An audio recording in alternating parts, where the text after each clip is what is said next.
My name is Sergeant Retired Mike Ruth. I am a veteran of the Canadian Airborne Regiment, the Princess Patricia's Canadian Light Infantry, and the Canadian Rangers. I have proudly served our country on tours within Afghanistan, Somalia, and Bosnia. Today I now serve to honor the legacy of my fallen brothers in arms and the rights and freedoms of all Canadians in yet another tour of duty called the Rude Awakening Tour. I am privileged to have many fellow Canadians just like you, fighting for our future and our true north strong and free. I was poisoned by the Canadian military, as were many other of our soldiers and non-combat members of our military. During my deployments, I myself and thousands of other soldiers were issued and forced to take an anti-malarial drug called mefloquine. Mefloquine is a proven neurotoxin that is responsible for causing horrific and permanent brain damage, brain irregularities, resulting in severe psychological and physical issues within those who were forced to take the drug or face dismissal and discharge. Symptoms of mefloquine poisoning include the presence of suicidal ideation, something that I suffer from almost daily, violent tendencies, extreme nightmares, highly graphic night terrors, insomnia, a big part of my problem, and that's why, anyways, insomnia is very hard for me. Depression, anxiety, GERDs, and more. With and without the effects of combat-related PTSD, mefloquine has caused life to be a living hell for people like myself. The trend in veteran-related suicides has risen sharply within those who were exposed to this drug. It is not an exaggeration to state that with respect to our recent military, mefloquine has caused the deaths of more veterans by suicide than by combat or hostile enemies. I now ask each and every one of you to join me in the Rude Awakening and to deploy in a very important reconnaissance mission to preserve our eroding freedoms and the health of Canadians. There is a very good reason that a great number of our military members do not trust untried or untrialed experimental pharmaceuticals more so than even those within the civilian population. Just watch W5's Guinea Pig Soldiers, which I was a part of. Despite pharmaceutical companies, government health agencies, and family doctors proclaiming many drugs to be safe and effective, they are not. And that's the way mefloquine was. Please recall that these same once trusted authorities also deemed thalidomide, Vioxx, and hundreds of other approved yet very harmful drugs to be safe and effective. The emerging statistics and epidemiological studies of the devastating and dangerous effects of highly promoted, experimental, and untrialed injections of DNA-altering vaccines are now upon us. Millions of Canadians were forcefully coerced into becoming trusting lab rats and guinea pigs by political figures, by media members who were simply not qualified to do so. The options of naturopathic and holistic medicines present a much healthier and harm-free choice to all of us without harmful side effects or horror stories like mefloquine gives.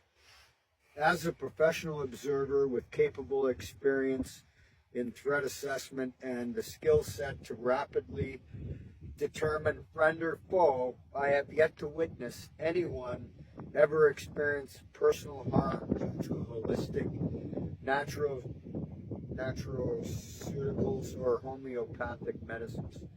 However, we cannot say the same for many pharmaceuticals from opioids to Ozempic, can we? Right? Many of our soldiers have been hooked on opioids thanks to many doctors, right? And then can't get off it or end up committing suicide, right?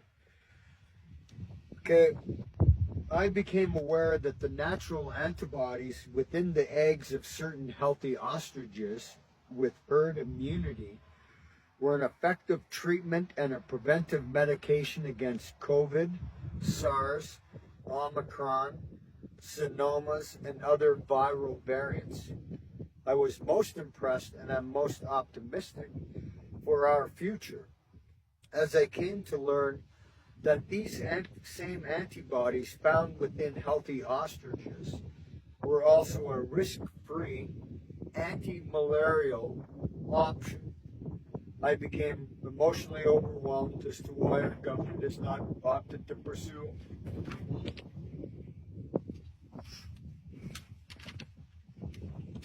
them as a truly safe and effective alternative, right? An alternative to what is sadly proven to be the lethal, catastrophic, and reckless consequences of methadone.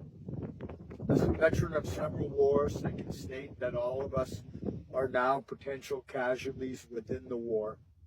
Between billion-dollar big pharma corporations and the healthier alternatives of natural medicine, war is most often the setting for crimes against humanity, and we are clearly witnessing that today.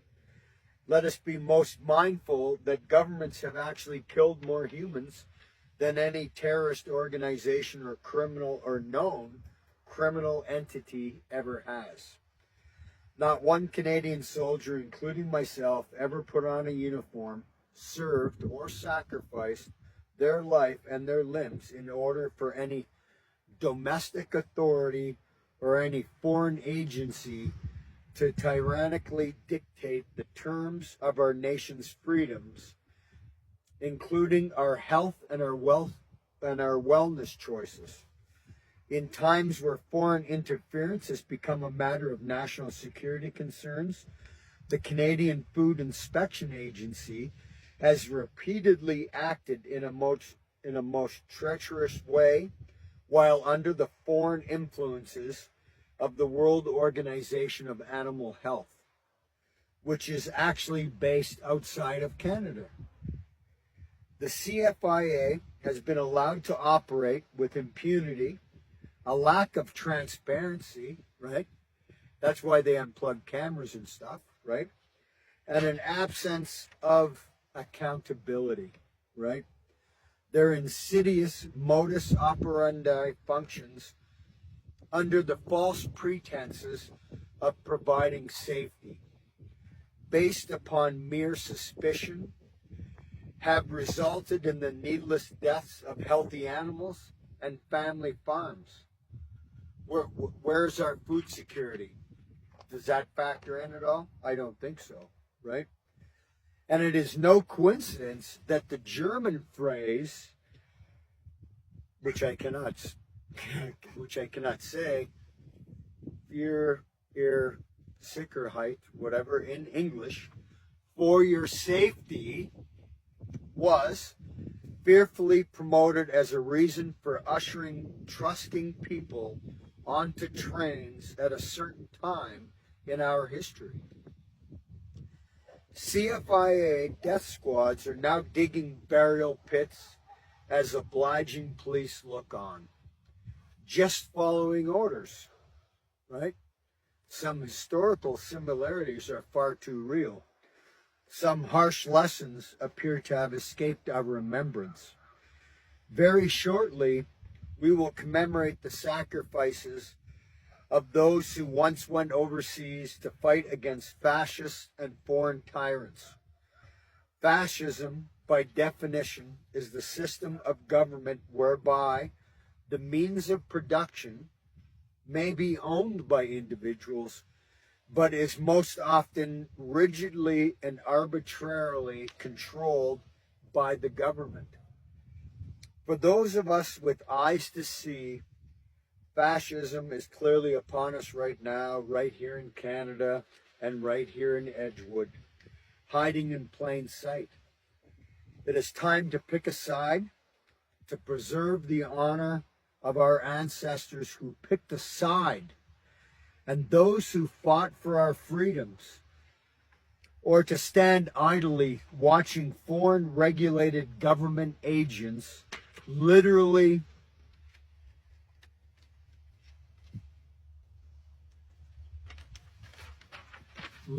breaking the laws of our criminal code as they attempt to steal our hard-fought freedoms and our future to the benefit of others, right? And just to add, right, with my recent experience with the Legion here in Edgewood, right? But there's nothing more controversial than truth. Ladies and gentlemen, we're at war. It is a war that is like no other before this time in our history. The tactics of our adversaries and their treacherous enablers are much like carbon monoxide. Many do not see or sense them until it is far too late.